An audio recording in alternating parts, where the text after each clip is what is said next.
Chronicles.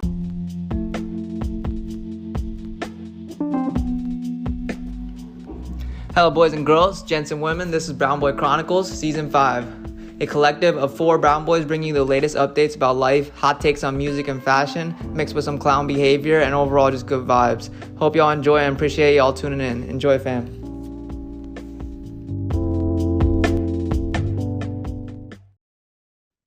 All right, so welcome to the Brown Boy Chronicles. This is episode 10 and our season finale. This is KV. This is Harvey. This is Lucky, and today we have a special guest, Komal Kaur. She has an organization called Umeed-Hope. The organization itself helps with victims that went through domestic violence and basically just anyone who needs support in the Punjabi community, ranging from like male to female to just anyone in general. So without further ado, welcome, Komal. Do you want to do a brief introduction and just let the audience know who you are and just like give a brief background, and then maybe we can talk about Umeed-Hope? Sure. So, hi guys, my name is Komal. I'm a law student and I'm currently also working on my master's in social work.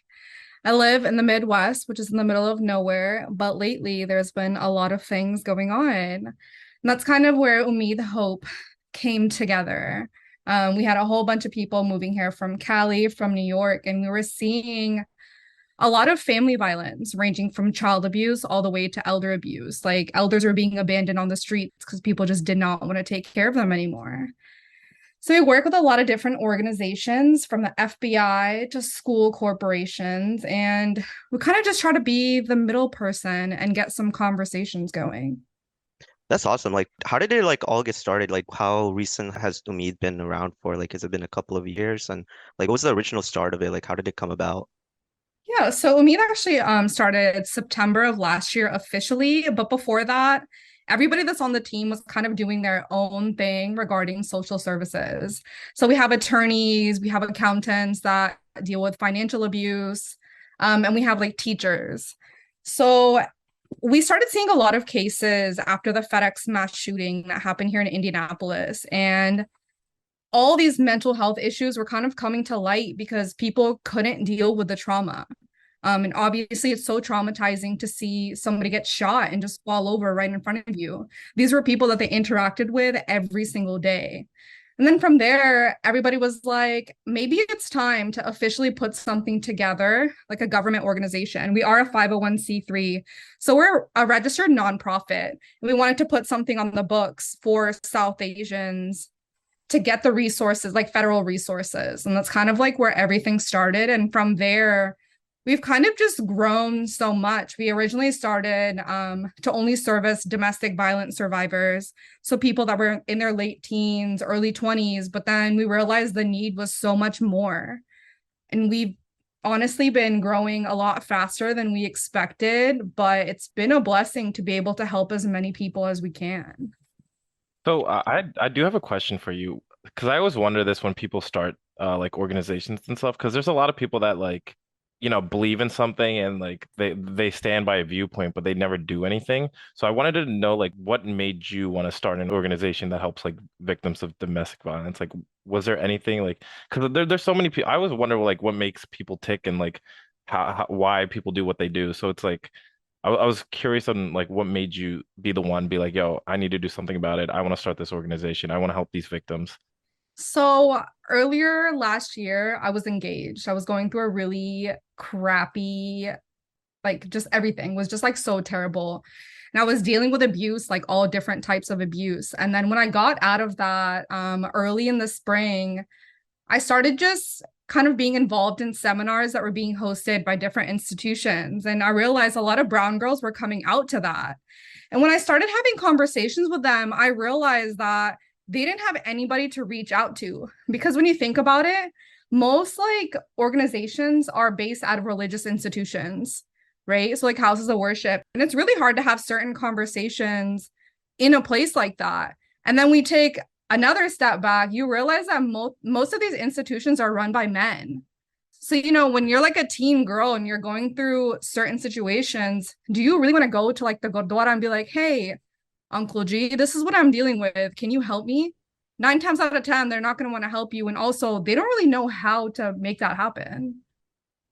So the organization itself first, like kind of was it just specific to like women itself, or were you like thinking bigger picture? Was your initial thought was just mostly like kind of tackling it from like female standpoint, where you kind of band together power in numbers, and like were you just trying to set a system in place so like you kind of instill courage within like women to speak up where they might not feel like they have nobody to turn to, and then at least there is someone, like I guess the name in itself now, like hope, you have some hope that there's someone there that can stand alongside with you and then help you fight through like whatever turmoil that you might be going through, or whatever you need to like kind of give you the push to do what you need to do for like I guess like a sense of justice. I don't know like how to like fully articulate it. Is it like a sense of justice for you in the beginning, like where like you like probably need an outlet or something that kind of gives you some sense of like self back.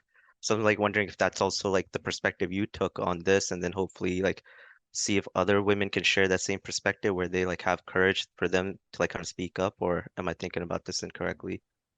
Yeah, so originally our main focus was just women, and a lot of us don't have a psychology background. So we didn't understand that when a woman's going through something and then you have kids in the household as well, they're probably going through it. So we realized the needs were a lot broader than just saying, oh, we're just going to serve women. We're just going to deal with domestic violence.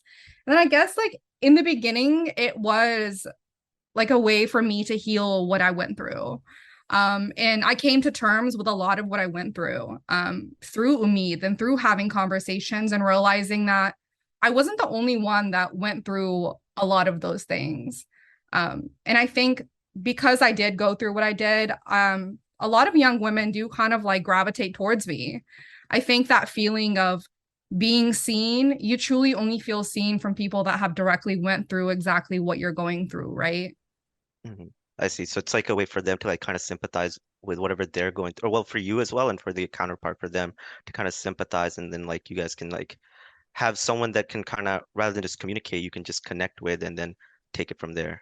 Yeah, so I guess because of what I went through, I was able to give them like a direct route of how they're going to go through what they're going through, if that makes sense. And it like a lot of it is about having confidence, because it's really hard to like come out and be like, hey, I was abused, or like I was assaulted, or I went through all these things. You're not just going to go out and have a conversation with any such person. You're going to have have that conversation with someone that you can truly relate to. And I just happen to be that person for a lot of people. Mhm.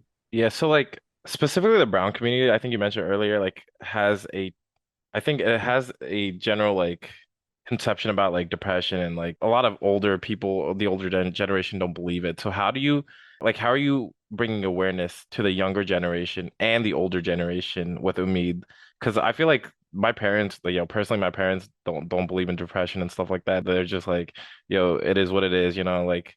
I've never been like they're always like I've never been depressed, you guys shouldn't be depressed or anything like. So how does Umeed help bring awareness? Like what specifically do you guys do that help the people that come to you, like saying they're victims of domestic violence or the victims of like other situations mentally that your organization does? So I think for younger people, it's so much easier because we all kind of grew up in the same sphere of like understanding what mental health was. Yeah. Um, and like a big part of what we do is like facilitate conversations between people. So yeah, the elders are like, we don't understand this, or we didn't go through this, but a lot of the times they did actually go through it, but they can't recognize the emotions.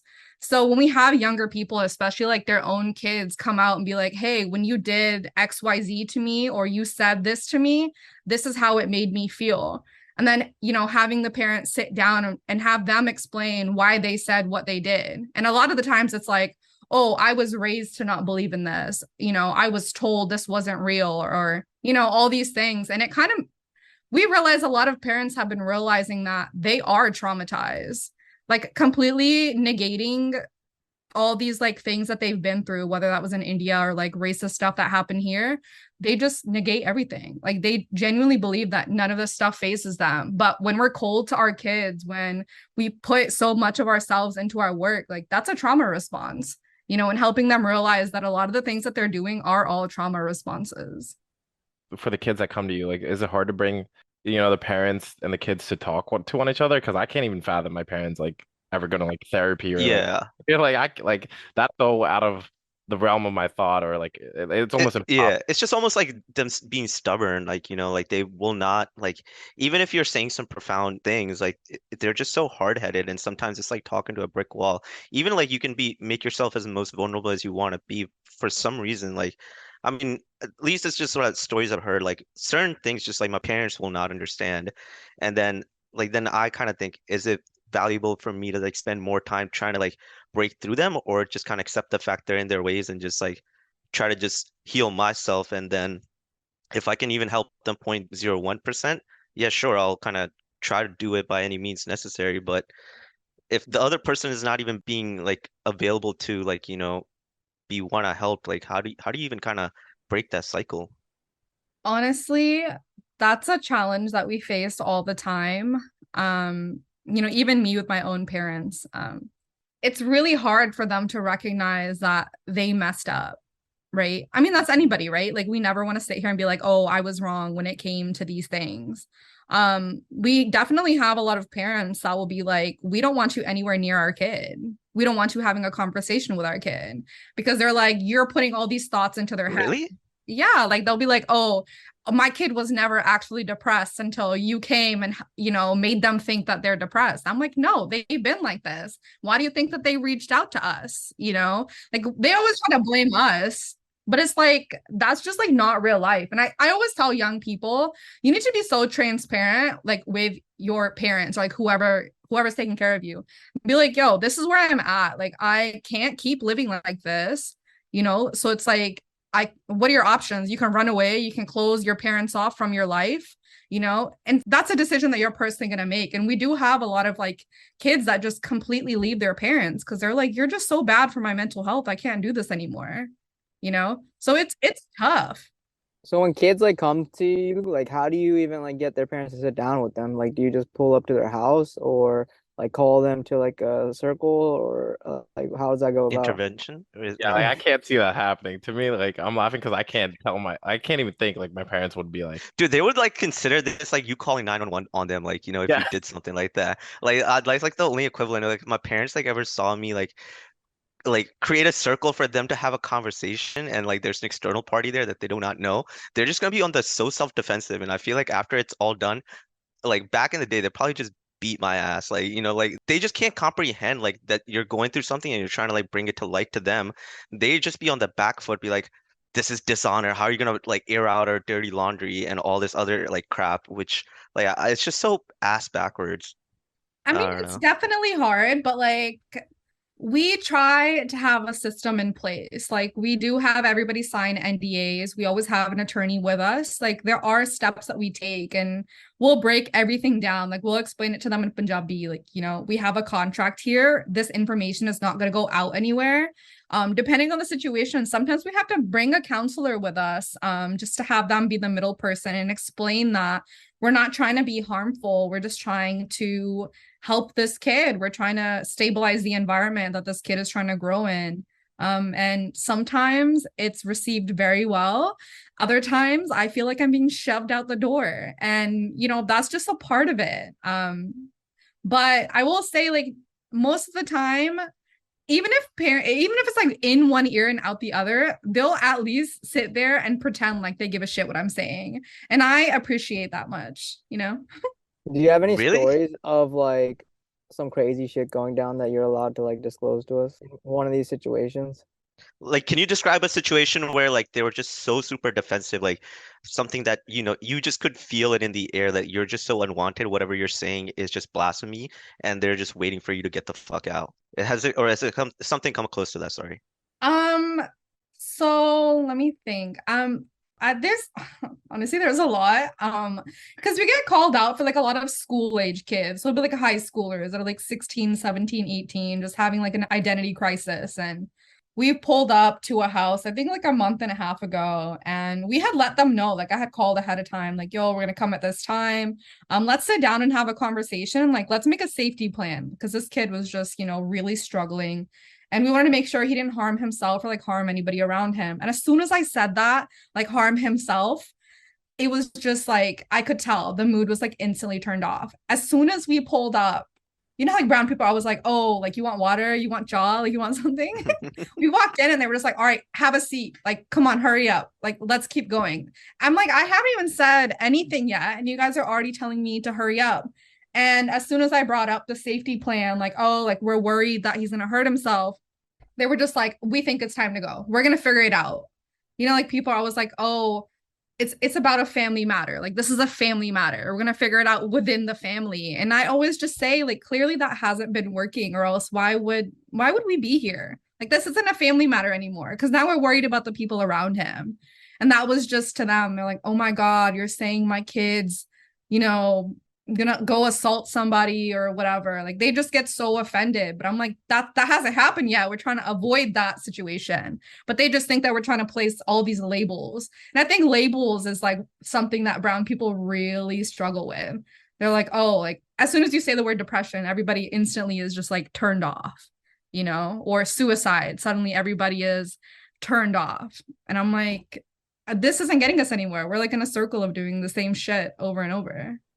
So when you have parents and stuff like that that are so set in their ways, how do you get people to speak up about their situations? Because there's definitely kids, there's definitely like wives like that are, you know, struggle with speaking up about situations that they're in. You know, some people like, yeah, I'll just take it. So how do you get them to like want to speak up about it? Honestly, it has to be their choice. We try to encourage people to speak up. Like we go to the Gurdwara, we go to different events, millas and stuff, and we'll go table there. Be like, hey, we're Umeed. This is what we do. If you guys need help, call us. And you know, there's been many, many times where we've had to give cards to people on the low. Like they don't want anybody knowing that they're taking a card. But it's, I don't know, it's definitely hard. Like these are all challenges we face all the time. Yeah, we're trying to make a difference, but I mean, we're still at step one. This might be like a controversial take, but like my dad is like notorious on saying that like society has now gone softer, right? And that plays a role compared to like the previous generation. Like also depression is a lot more like mainstream now, essentially, right? Like it's more prominent, people are aware of it. Do you think that plays a role in the previous generation, that they didn't know what depression was, nor did it really exist in their society because nobody talked about it? So do you think, like, I mean, obviously we would have to look at the numbers to see and compare like suicide numbers compared to back then compared to now, right? To actually know like from a legit, like a like evidence-based process. But do you think that also plays a toll, just like depression being more mainstream? Do you think that also leads people to become more depressed? Um, I would say no. But so okay. My take on this is back in the day, people were so depressed, but the type of lifestyle that they lived, they didn't really have time to be depressed, if that makes sense. You know, they're always on the go. They know that if they start really looking into that sadness, looking into that depression, they're gonna struggle financially, you know, just it's gonna take a toll on every single thing. And then also all the older generation is really like emotionally unavailable. So I think when they start now at this age, if they start taking a deep dive into how they felt, what they're truly struggling with, they might identify with depression, right? And then we look at the young generation, and the young generation really lacks understanding self-care. Like self-care, I think a lot of people assume it's like working out, crushing your body in the gym, but it's like you're still hurting yourself, right? Like you're not allowing yourself to take a step back, you know? And then, you know, I think kind of it's almost like nowadays, like we see a lot of like trauma too, right? Like a lot of us are just online a lot. And what do we see on there? You know, we see people dying, we see all this shit, and we're just kind of feeding into it. The trauma cycle just kind of continues. So there's like both sides of that, I feel like I can see. Yeah, I always just also think about like quality of life. Obviously, back in the day, let's just say in the pandemic, like I kind of use more American culture rather than like Punjabi culture, because I just don't know as much, but like I know a little bit more about like American like culture and how it was like in the 1950s, like you know the baby boom and everything. That you know the quality of life was just much like it was just more rewarding, like you know the American dream and everything. You know people didn't feel like they were kind of locked in this cycle of you know 9 to 5, having to rinse and repeat and just like kind of clawing your way out. And I think in Punjab, I'm sure that was like still present, like where like, the lack of, opportunities, whether it be resources and all that. Yes, that was like an issue there too. But like I think I agree with your point where like, life was very hard over there, like that they just didn't have time to like even think about how they truly felt. It was just more so you're on autopilot. This is what is needed of you. Like as a man, you're just a provider. As a woman, like you're just a responsibility is to like kind of nurture the kids and make sure they get to school, they understand or whatever they wanted to do. So you can groom them to be like kind of rinse and repeat what the husband is doing, which is whether it be working in the fields and the girls at home like learning how to cook and so forth. So I like in a weird way, like they used keeping themselves busy as an escape route. But here, like in America, like after your 9 to 5, you're like alone with your thoughts. Like that's when you kind of come to like realize like you don't have a sense of self. Like you've been like kind of in this loop. And I feel like that's when people like when you have time to actually like think about yourself, trying to be honest with yourself, that's where like these thoughts come up. And on top of that, just seeing social media, people seeing X, Y, and Z, and you don't even have the motivation to do X. So all that kind of like plays a role too. Like I think it's just like society evolved so fast in the past 20, 30 years that we ourselves like haven't been able to like kind of catch up. And then we see like yourself lagging behind, and that causes more pressure, more stress, and more like those thoughts of like, am I good enough? Am I going to be capable of doing all this X, Y, and Z? But then I don't know. I feel like that's like where like why we have like such a surge in like depression or anything mental health related nowadays. But on top of that, it's just also like you are becoming aware. So I don't know. I feel like it's a two-pronged situation. I don't know. Yeah, I think identity crisis is something that most people struggle with. That's what we see all the time. And the main question I always ask people is, how do you define yourself outside of your profession? If you can't answer that question, you really need to take a deep dive into what you're doing with your life.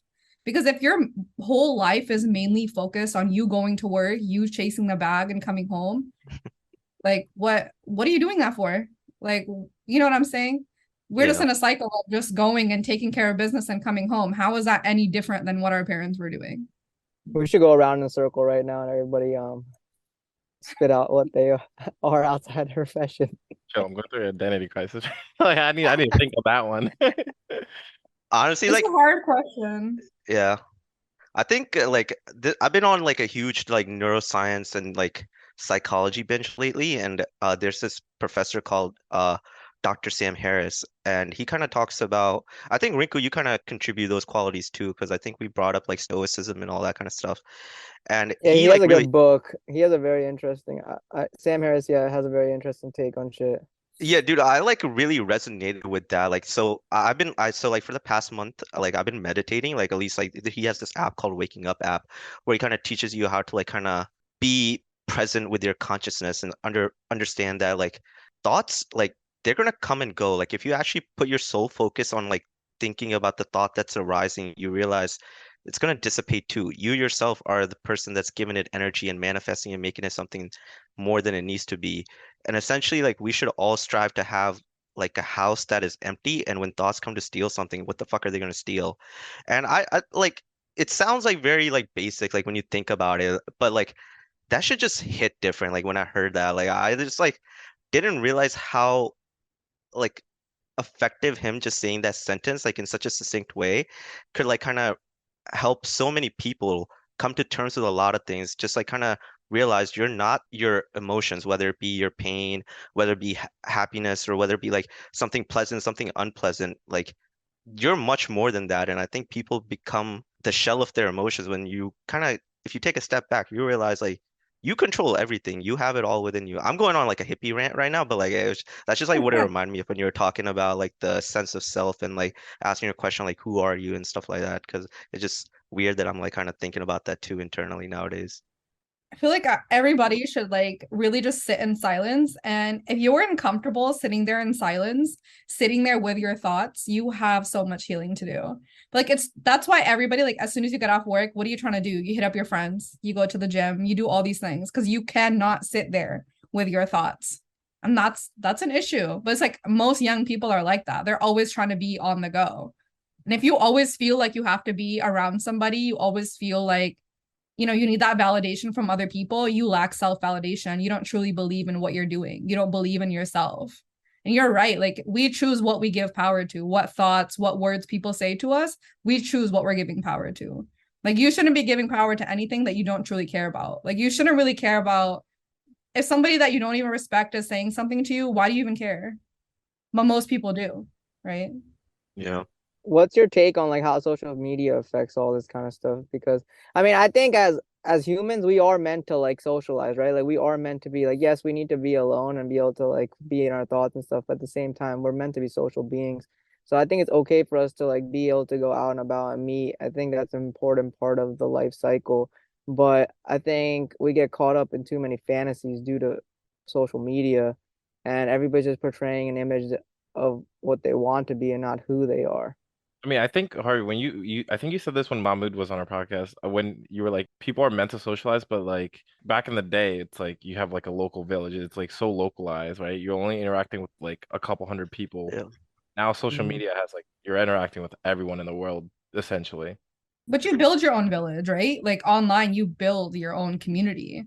I think sometimes people get online for the good reasons, and they do want to learn from people. They do want to interact with people that are in their same realm. But then there's people online that literally just get online to shit on other people. Like, that's what brings them joy. And I'm like, if it brings you so much joy to get online and talk shit about people, you are lacking in your real life, because why are you chronically online just to talk shit?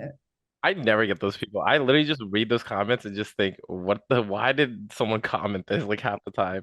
I It's don't all know. This just is so insecurity at the end of the day. They're just trying to make themselves feel better by like bringing another person down.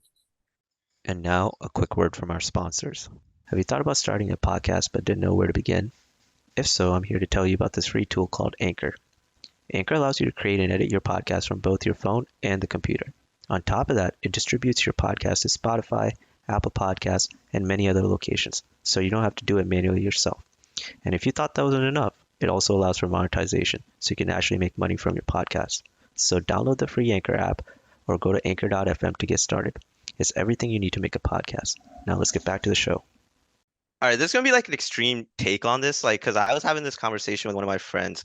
So it's almost like kind of drawing a line between how much of it is like self-expression versus like you seeking like external validation almost. Like, we should all strive to be like, minimize external validation. I mean, it's a case by case basis.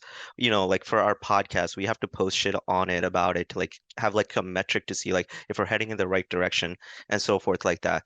But on a personal level as a person, like when you're just like presenting yourself to the world, like if you're really honest with yourself, like why post that? Like if it really meant something to you and you want to share with the people that you actually really matter to you, send them more intimate things, like where it's just like you text it to them, you do all this X, Y, and Z. And my hot take on this is like, I don't know if you guys know Twitch, but like Twitch chat, like people like this is just like more of like a meme, KB, maybe you'll like understand. Like people who actually use Twitch chat like are like fucking losers. And the people that are like normal are the lurker ones, like the ones that just kind of watch stuff unfold.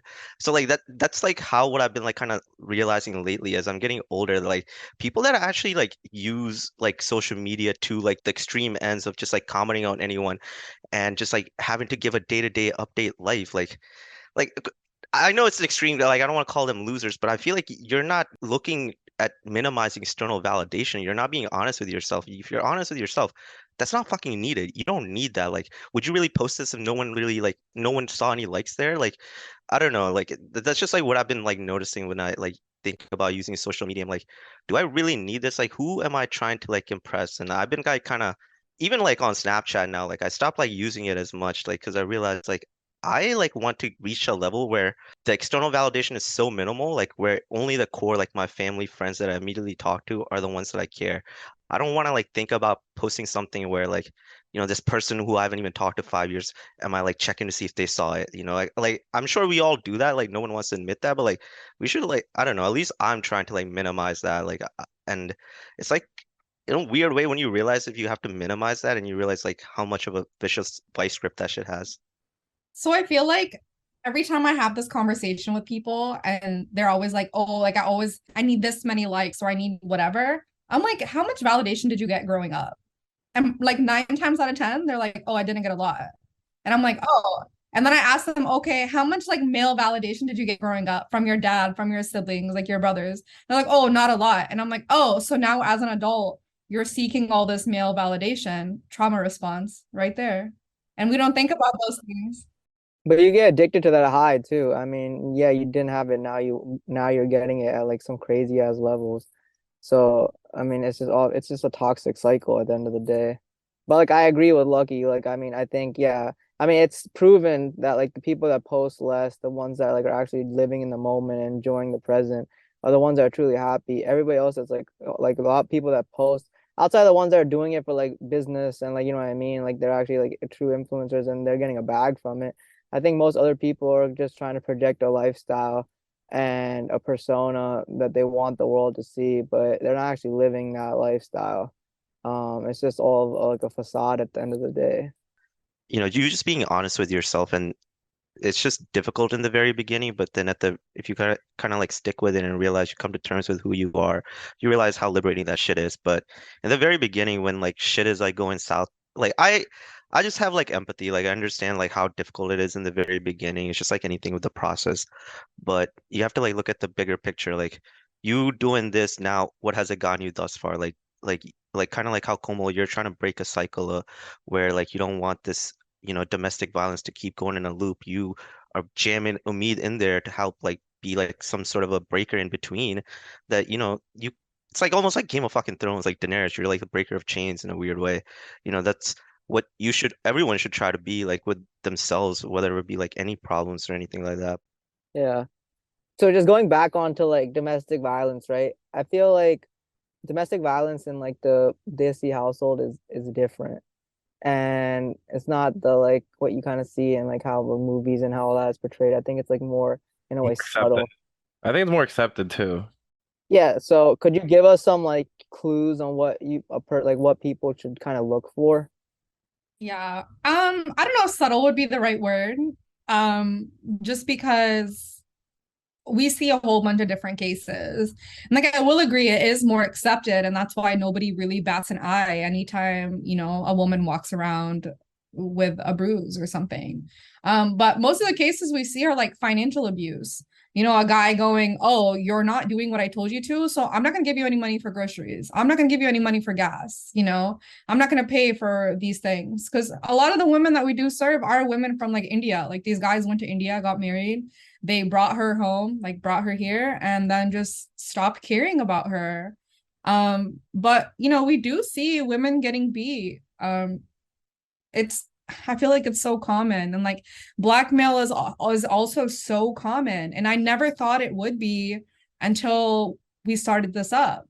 And we see guys like taking pictures of their wives and being like, hey, if you don't do these things, I'm gonna send them out. Like they have no sense of respect for these women. Even when it comes to like their kids, like how can you say that you're going to do all these things to their mom and your kids are just walking around listening to you not care about her at all? Like, you know, those are, I don't know, it's just really hard. And I think there are a lot of like telltale signs. I think like when women are just completely agreeing with their partners, that's probably a sign. How does she have no thoughts of her own? When you see women always with their husbands, never doing stuff by herself, that's a telltale sign. And we, you know, we think it's pretty normal, right? Like a woman always being at a party with her husband, but like, why? How come she's never out like with other moms or, you know, stuff like that?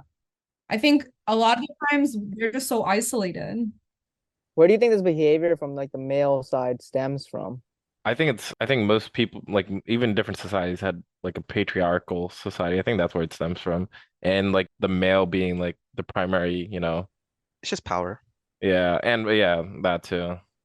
But now I feel like Yeah. women are more aware of like, yo, I can do the same thing as men. I can go to school. I can be more independent. I can make my own money. I can, you know, provide for myself. I think back in the day, it used to be more patriarchal. So it's like, you know, you kind of depend on the person that's in power, technically. I think I agree with that to a certain extent. I think it depends on how self-aware the woman is. Because I myself last year was in an abusive relationship, literally watching the same things that I help people deal with I myself was dealing with. And I allowed it to happen just because I normalized like so many things.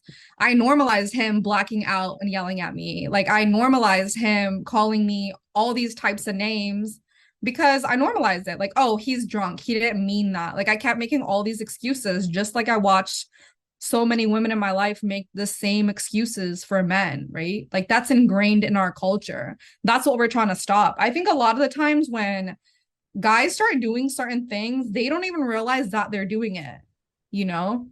Yeah. That just goes back to like when you think that something is a part of what a relationship is supposed to be, you just do it. You know, that just so many people just don't understand what a relationship is. What is that supposed to look like? Because how many of us can sit here and say we have seen a healthy relationship play out for years, not just like in the honeymoon phase where they just got married like 2-3 years. I'm talking about 10, 15, 20-year relationships. I'm pretty sure all of us can't say that. When people make these kind of excuses to like stay, right? Like people say that like oftentimes those people are like staying because inside they just have this hope that like they'll be able to change this person, or like they'll be able to, like, if they just stick a little bit longer, like it'll get better. Like how does that play a role, do you think? Man, okay. I think it goes back to what I was saying, like the whole healing cycle. Like I think some people think that they're healed and all these things, but then they allow a lot and they make excuses for a lot. Like it's really hard to take a step back. I think even if it's not an abusive relationship, it's just like a shitty relationship in general where there's like a lack of communication. Do you really realize that there's a lack of communication when you're in the relationship? Or is it after you take a step back and you're like, oh shit, like this is what was actually happening, right? I just think it's hard. I wonder how much of it is like kind of preconditioned. Like, I don't know. For some reason, I feel like brown girls, like once you like kind of fall for like a guy, you guys are just like very patient with them, and that kind of leads to like more of them kind of like taking your patience as like a weakness and abusing them. And then there's on the other side where like I think like Punjabi culture specifically, we want to be so like close knit. We want to be like within our own community, Jat Punjabi, Sani Punjabi, whatever. Like you, I don't know if like you kind of like confuse yourself or you kind of like make excuses that like at least like it's like a Punjabi guy rather than like some other person. Like you're like more willing to tolerate it because like it's within your culture, which like I don't I know. don't think it has to do with being Punjabi or whatever. I think it's you kind of I think you see how your parents are, right? Like how they interact with each Yeah, other. So it's like you kind of think that's what a relationship should be because that's, you know, that's a good point. Yeah, Yeah. I think you're a also product of your environment. like being told your whole life, like, oh, guys mature later, or like, men will be men, no offense, guys, but like, pretty you good. know, women are always told all these things. And then eventually you're like, oh, okay, maybe he's going to mature when he's 27. No, 28. And then another year goes by. You're like, okay, 29. You're like, you know what? It's going to be here eventually. And then I think you get so caught up in the fact that you've been with this person for so many years. You're like, why the heck would I give up on this relationship?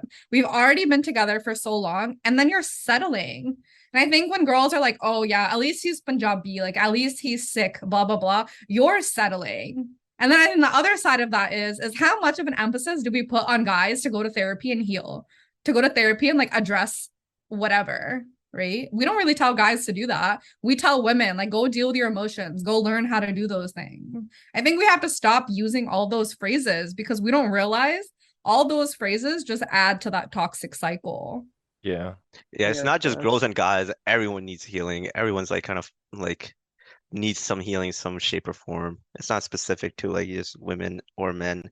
We're all like products of our environment and like I think you muted yourself, Lucky.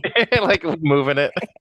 oh shit. Where did I cut off? Where did I cut off? We're Well, all products of our environment. yeah, no, like we're just all products of our environment. So like I agree with you. Like, I think more of an emphasis is put on women and not enough on men.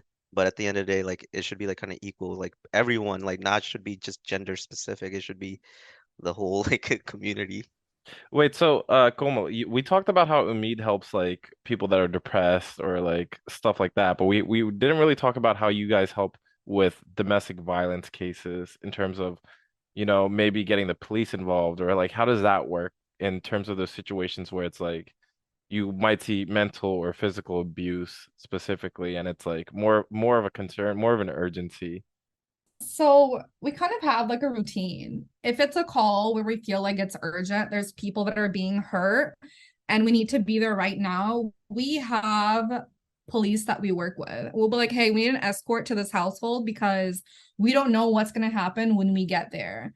And when there's kids involved, sometimes we have to call the Department of Child Services and be like, hey, like, we might need a removal. Like, we need the process going. And it really sucks that sometimes we have to do that, but sometimes we don't have a choice.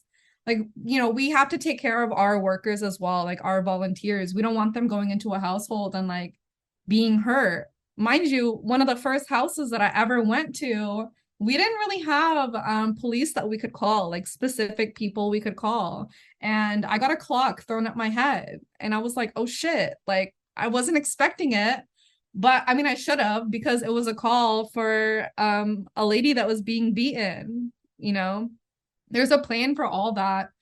And I will say though, when we show up with police, it's like automatic escalation when it comes to the abuser, because he's like, oh shit, like this is real life. Like we're gonna get hurt.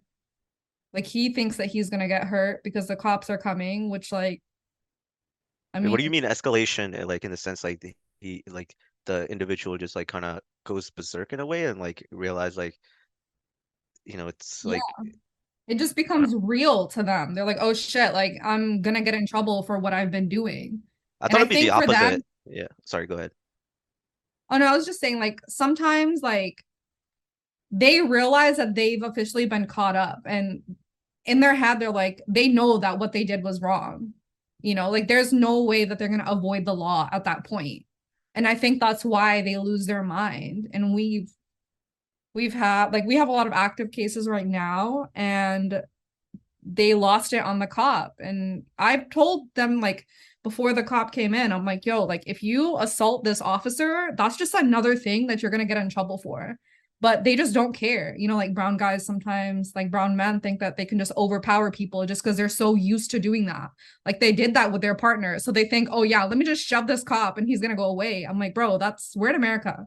That's not how it works. Like he's just gonna come back with more people. Like, you know? So how many cases do you get, and like what demographic? I'm actually kind of curious. Is it like younger, like people of like younger generation or older generation? Like what's more common for your organization to get? So it's kind of broad. I feel like it depends on the services that they're needing. Sometimes we'll get calls. Like lately, we've been getting a lot of calls for like bullying cases at schools. Just because a lot of the schools here are run by conservative white people, so they don't really necessarily care. So we Yeah. have to go in. But then we do get like most of the, I think the domestic violence cases that we get are people like from 25 to like early 30s. Like those are most of the cases that we get. We haven't gotten a lot of calls for like elder people. I think the calls that we have gotten were because they were abandoned on the side of the road. So then like we're one of the only organizations that does this, like brown people that do this. So people will automatically call us, and I'm really happy that they do that, because if they get picked up by the police, like the elder person gets picked up by the police, the odds of them knowing English and being able to, you know, let them know what they need are very, very low. So they just kick out like their grandparents or something, or like their parents leave them abandoned, and then you get the call for that too. Yeah, so like a lot of like members of the community know who we are. Like we try to give our cards to everybody. We have flyers everywhere. Okay. And they'll call us because they know that we'll help them. But yeah, like sometimes people will kick their parents out if they don't pay rent. Like they'll be charging these elderly people rent.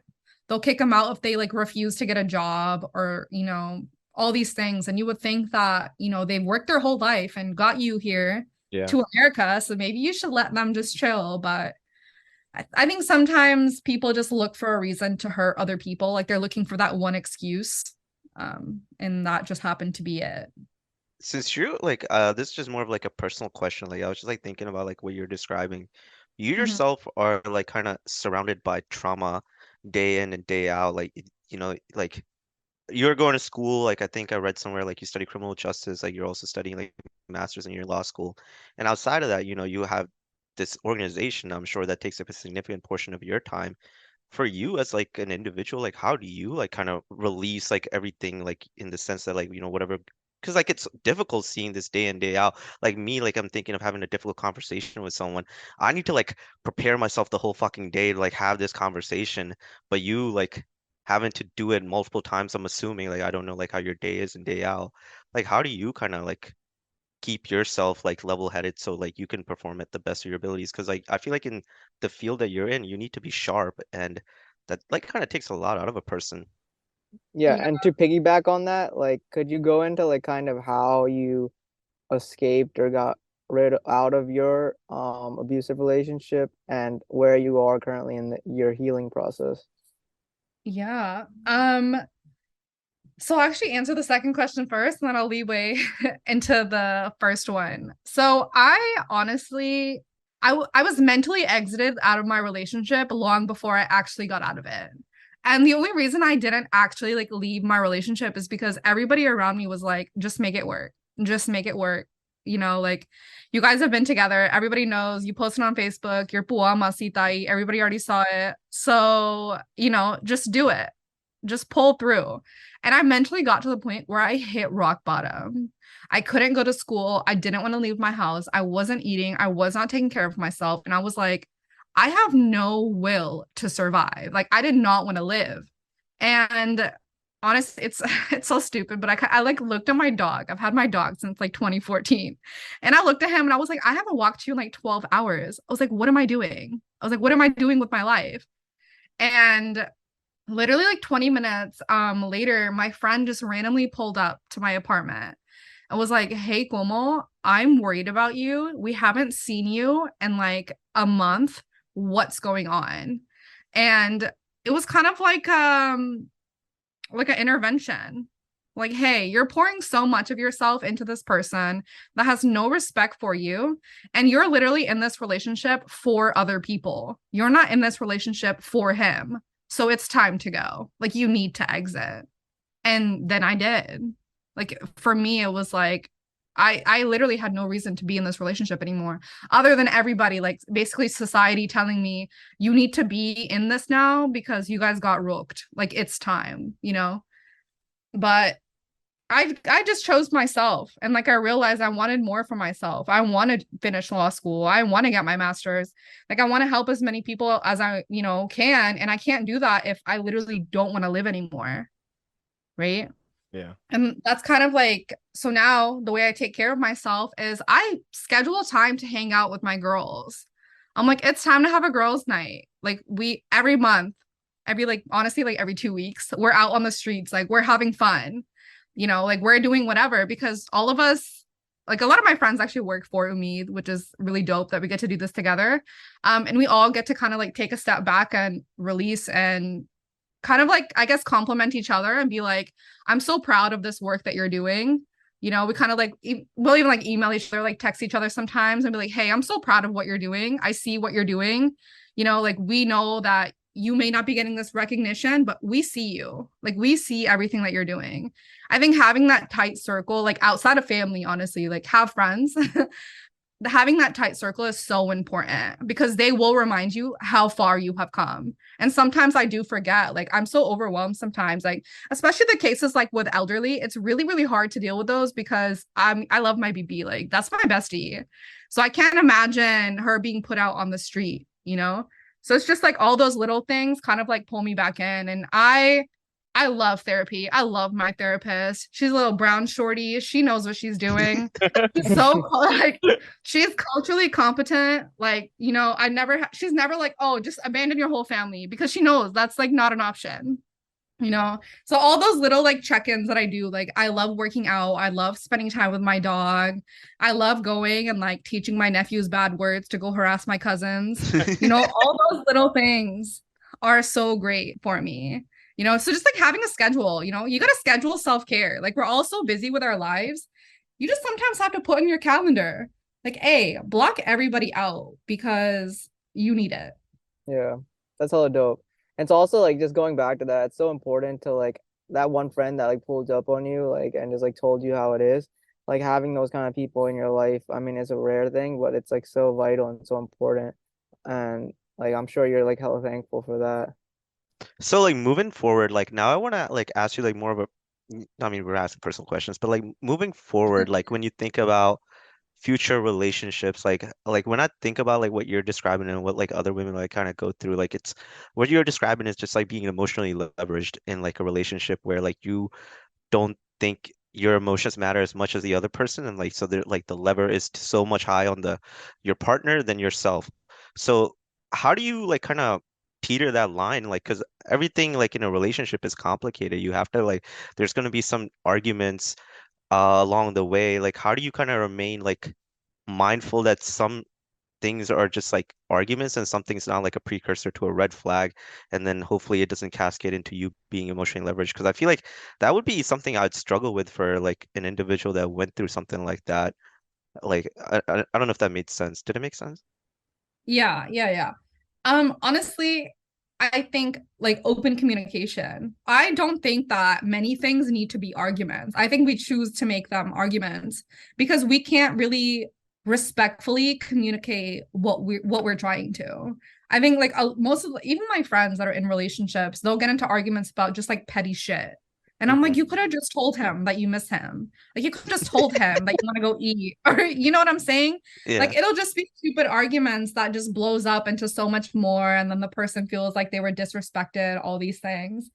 I think self-awareness and open communication are two things I'm like really really big on now going into the dating scene, or I'm not really on the dating scene, but like, whenever I get Hmm. to that point, I think it's really I think it's hard. I think dating in general is really hard, but I think choosing to not settle on certain things. I always tell everybody have a top 3, like a realistic top 3 things that you're looking for. Outside of like I think everybody's top 3 like ends up 2 of them are like always physical attributes. I'm like leave that shit alone. What do you actually want? Like what are you actually looking for in a long-term partner? What are females looking for? um I think just anybody in general, I think everybody is looking for someone that's sure of who they are as a person. I think when it comes to brown relationships, what a lot of people struggle with is that their whole life is centered on their relationship. And that's where people struggle.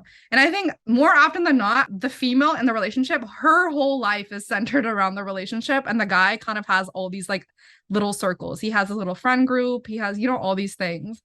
If you don't have a life outside of your relationship is going to struggle. And I think that's what everybody should be looking for. I mean, this might be a hot take. I feel like brown relationships are centered around being brown more than the qualities of the person too. Because I don't know, I like being brown isn't a personality trait, you know? I feel like a lot of both ways, men and women, just be like, yo, I need a brown girl, I need a brown guy. That's not a personality trait, right? Like, it doesn't matter if you're white, black, or brown. Like, that shouldn't, in my head, that shouldn't be one of the qualifications. I mean, everyone has their preferences, but that shouldn't be your like end all be all, if that makes sense. Yeah, but I think it's just relatability standpoint. It's just so much easier to relate with another brown person because you all have like you don't got like I'm not trying to I mean I'm so like I'm already married. Just like whatever forewarning. But I'm saying like I'm not trying to like you shouldn't like meet a shorty up and be like, yo, you're gonna have to tell her like, yo, she's gonna throw rice over her head like after she walks out of the door. Like you know what I mean? Like you gotta have these conversations like But see, I personally, I think that's like the beautiful part. Like, right, you learn about different cultures too. Like you respect about it. Like being brown, it's like, yeah, it's assumed, but like that's all. Like you're saying that's relatability, but like there's also relatability in terms of different cultures and like finding the connection between the different cultures and how they're unique and how they're similar. Also, like that. Yeah. No, I agree. I think interracial relationships definitely work. I mean, we see them all the time and they're beautiful things, but it all comes down to, I guess, how important that kind of stuff is. Like you want to be able to talk about like AP Tilon like with your like shorty or like, you know what I mean? But everybody's different. Everybody like so certain things they have different important things in their life, different priorities. And at the end of the day, love wins all, love prevails, right? So like you'll make it work. But Uh, I'm gonna disagree with that one.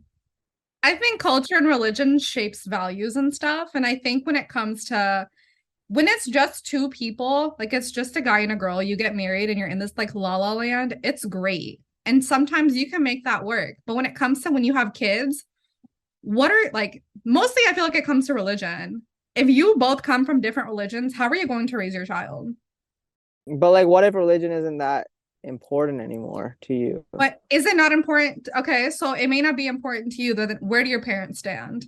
Where do the female's parents stand? You know, what kind of environment are you going to be raising these kids in? I'm not anti interracial marriage. I'm just I anti think as people long not. as you have good values, like if your values and your moral and your core beliefs are strong, and you don't need religion to instill good core beliefs. Yeah, it's about so I think we discussed this on a different podcast about religion and just God in general. I think most of us believe, like me, Harvey, and Lucky believe that it's the like religion, yeah, it is what it is, right? But it's the values you take from the religion that matter way more than, you know, doing the traditions and stuff. Not that, not to discredit that either, but it's even if it's different religions, I think there is a way to make it work where you find values that are similar that matter to both of you guys, and you can instill them in your children. Yeah, I think it just depends on like how much of a true believer in whatever religion you're practicing, Yeah. right? You Yeah, are. I mean, personally, just, I mean, I'm not, I guess I'm not trying to speak for the group, but I think we are a little bit more spiritual than we are religious. Like, that's kind of just our background. Yeah, same Z's.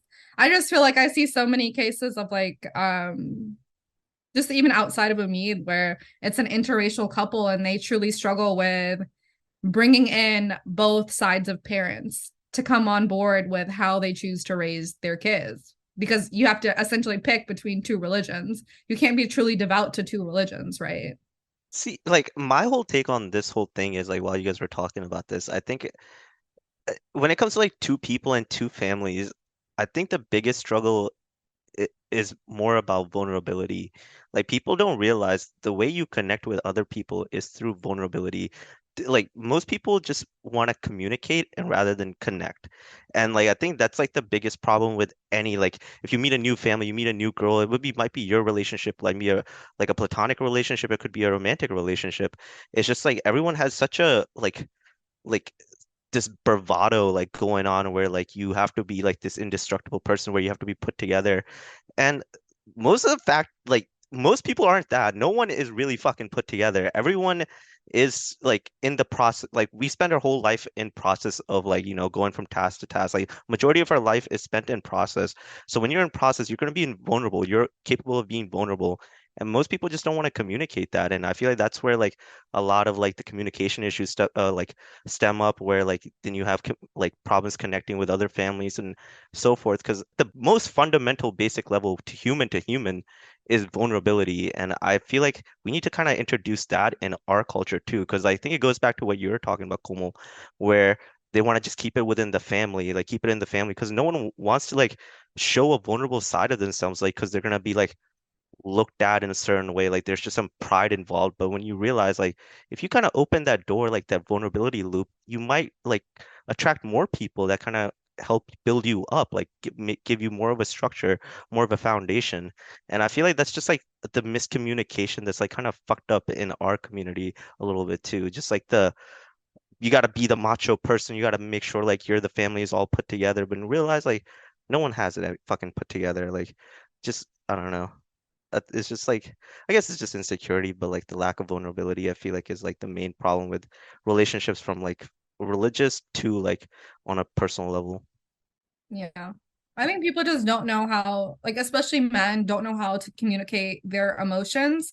But I think a lot of that stems from the fact that they don't understand how to identify which emotion they're feeling. Like, are they truly mad or are they just frustrated because they can't figure it out?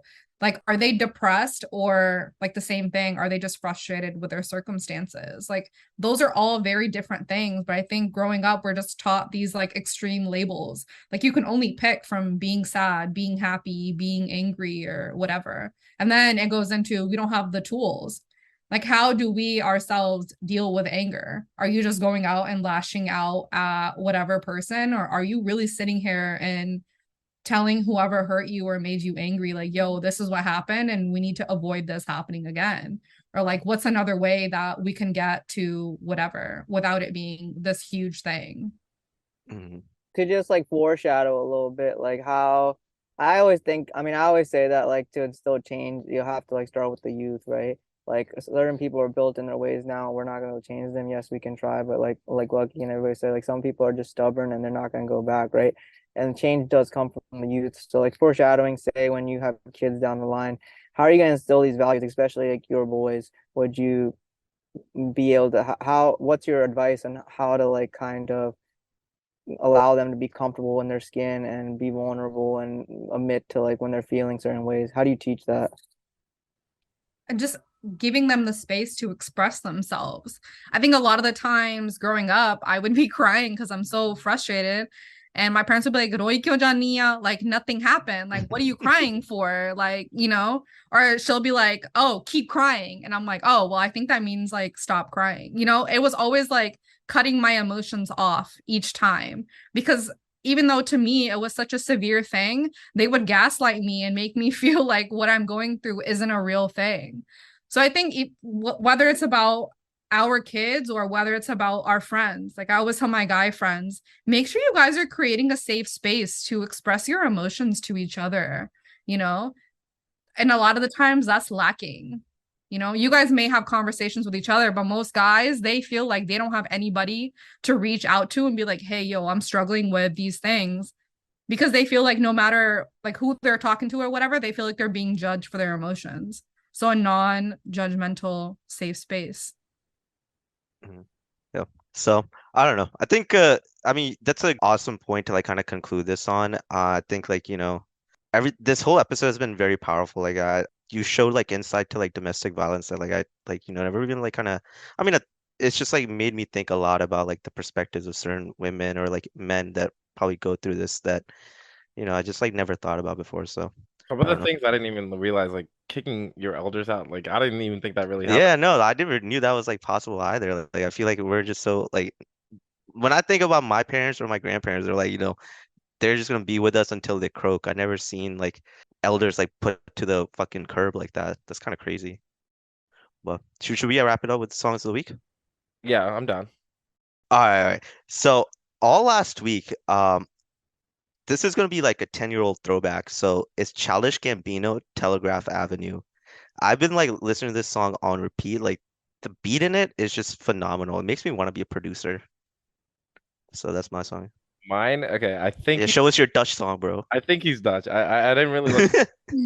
The song is called Express and it's by Shix. I think that's how you say his name. I'm sorry if I'm mispronouncing it, but the beat is fire. It's got like I wouldn't say like a Caribbean. It's almost got like a Caribbean vibe, like a summer vibe to it. Uh, Even though it's cold out, I've been like trying to up There's my. steel drums. Yeah, I think there are. I think there are. Uh, But yeah, that's my song. Mine's gonna be Wasted, featuring Kodak Black and That was last episode. Wetzel. Huh? I did that one last episode. Did you really? Yeah, The yeah, country one? yeah. But it's fine. Do it again. Oh, damn. All No, right, do Cole, another you one. We go. can't have repeats, bro. Like this is our playlist. We're gonna have repeats on our playlist. It's like not a good look. Yeah. All right. I'm gonna go off the the Trippie Red album then. I'll go Nightcrawler featuring Juice. True. All right, Komal. Okay, so I basically just eeny miny mode because there was like three that I couldn't pick from. But I'm gonna go with this song called That's How. It's by Young Dolph and Key Glock. Shit's hard as hell. I was not expecting you to say that sentence like after the Yo, conversation. Key Glock is hard as fuck, Key bro. Glock is so It's good. so hard. It's the whole song is just so good. It starts off with some strings and then he just goes in talking about chasing the bag and not giving a fuck. And that is literally my life. I love it.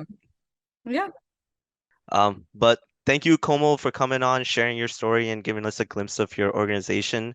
I hope you had a good time, like having a conversation with us. I hopefully I speak for the group, but we, you know, it was a very powerful conversation. We hope to like have you back again another time, like after that Key Glock comment to just talk about random shit. So thank you. I would love to be back on, guys. Thanks for having me. It was great. Yeah, facts. We need another episode of just like shits and giggles. Yeah. Do you want to plug anything, by the way? Like any like Instagram, Twitter, anything with your organization, your personal stuff? I guess you guys can follow us on Instagram, Umeed-Hope Indie, INDY, We post all our shit on there. We're always doing seminars and stuff online, talking about relationships, how to talk to your parents, all that shit. Check us out. You guys will love it. Maybe.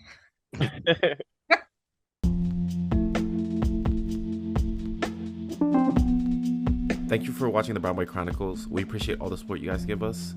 All of our episodes can be found on every streaming platform. If you guys want to follow us on any social media, it can be found in the episode description. Also, if you guys have any business inquiries, please feel free to email us at brownboychronicles1@gmail.com.